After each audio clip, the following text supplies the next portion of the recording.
All right, so A Night Divided, chapter 1, and I'm going to sit on my couch and try to read this. And I hope you guys like it. I hope you take advantage of listening to it. All right, there was no warning the night the wall went up. I woke up to sirens screaming throughout my city of East Berlin. Instantly, I flew from my bed. Something must be terribly wrong. Why were there so many?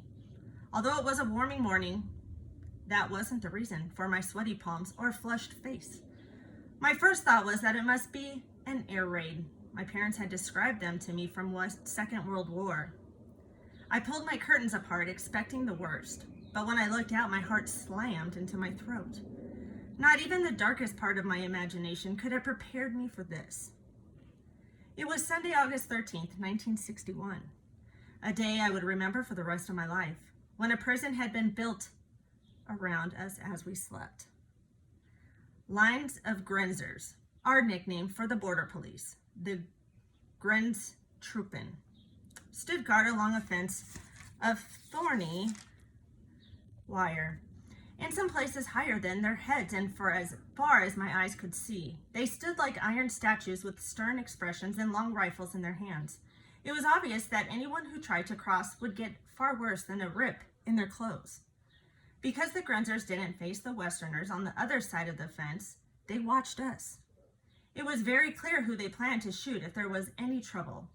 If only I'd looked out earlier. During the night, I'd heard strange noises of hammering, heavy footsteps, and hushed conversations from men with sharp voices. But I rolled over and told myself it was only a dream. Or a nightmare, perhaps. If I had looked, I could have warned my family in time, just as our neighbor, Herr Kraus, turned to warn us. He knew something was wrong. He knew something was coming. Hadn't he said for years that our government was not to be trusted? That we might salute the flag of East Germany, but that it was really Russia we bowed to? And my father had known. My father?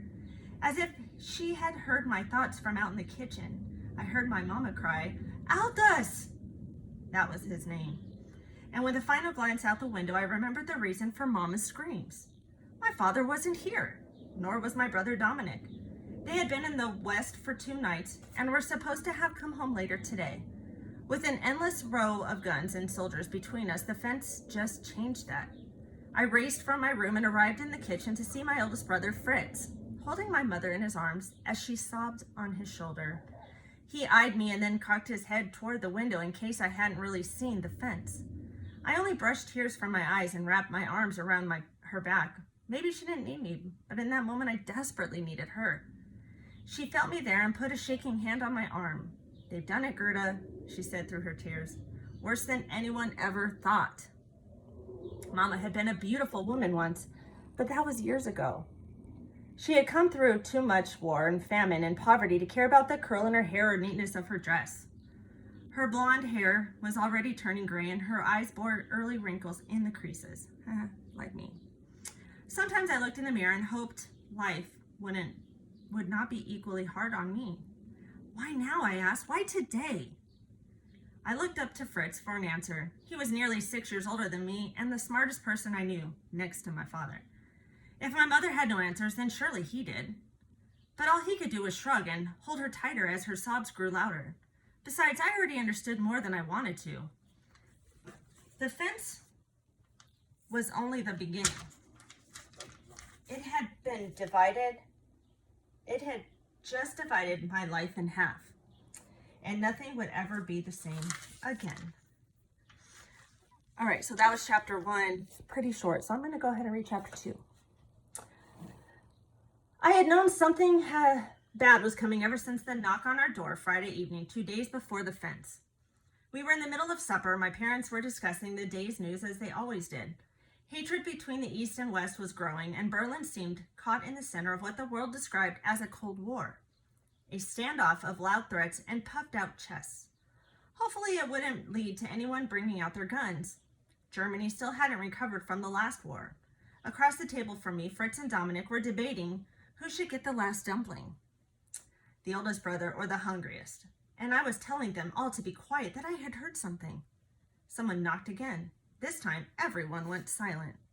Papa wiped his mouth, and with a napkin, after a warning glance for us to remain calm, he went to answer the door. Though my mother whispered that everything was fine, I already was nervous. Whenever unexpected knocks came, my heart waited to beat again until I knew who it was. 8 years ago, my father had been involved in some worker uprisings in Berlin. He had never been arrested for that, and insisted that he'd done nothing to deserve any special attention. But the Stasi, our secret police force, seemed to disagree. Every few months, they came to ask him questions, looking at him as if he'd already been found guilty of something. I always wondered if they were waiting for a reason to take him away. This time, however, my father's face widened into a smile, and in a welcoming voice he said, "Herr Kraus!" Then he pulled the older man into our apartment with a warm embrace. "Have you eaten supper, my friend?" "Thank you, but I can't stay." Herr Kraus lived next door with his invalid wife. He was a bit odd, collecting scraps of anything that wasn't nailed down and stuffing them wherever the Stasi might not look. He and my father had known each other for as long as I could remember, and had been at the uprising together. Mama once told me he definitely should have been arrested, and that we weren't wise to associate with him. But when he came in, she left her seat and gave him a polite greeting. The more she disliked our company, the more nicer Mama was. A lesson learned from our visits with the Stasi. "How can we help you?" she asked. Herr Kraus kissed her cheek and then dismissed any further pleasantries with a frown at my father. "We need to talk." Papa invited him to sit down with Mama. "Children, go to your rooms." We stood to obey her, but Papa said Fritz should stay. "No, Aldous. He's 14 years old. Fritz should stay." Mama gave in on that argument, but waved Dominic and me off to our rooms. However, I went to my bedroom door down the hallway, shut it as if I'd gone inside, then crept back to the corner. Dominic watched me with an amused smile, then did the same thing. "The whispers are growing louder," Herr Kraus said. "The government has got to act before East Germany is completely empty." I already understood that. Our government had closed the border years ago, hoping to stop the flood of people leaving for the brighter lights of the West. But there were always ways through, and trying to keep people in had only made it worse. Another family from our apartment building had left just yesterday, disappearing without a word to anyone. The same thing was happening all over East Germany, especially here in the city. "So you'll think they'll begin arresting people who try to leave?" Mama asked. "No," Herr Kraus said. Sorry. "I think it'll be worse than that. Your family must go over to the West while you still can." From around the corner, I nodded in agreement.